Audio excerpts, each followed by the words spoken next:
కరువు సీమలో ఒక్క తోటలో పెంపకం ద్వారా రైతులు అభివృద్ధి చెందుతున్నారు.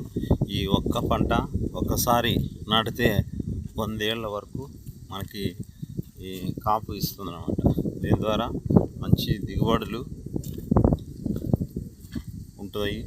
దీనికి ఎక్కువ పెట్టుబడి కూడా అవసరం లేదు.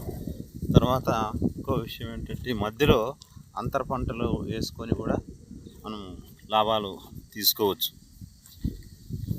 అదేవిధంగా ఈ ఒక్కలు ఎనీ టైం డిమాండ్ ఉంటుంది, మంచి రేటు కూడా ఉంటుందన్నమాట.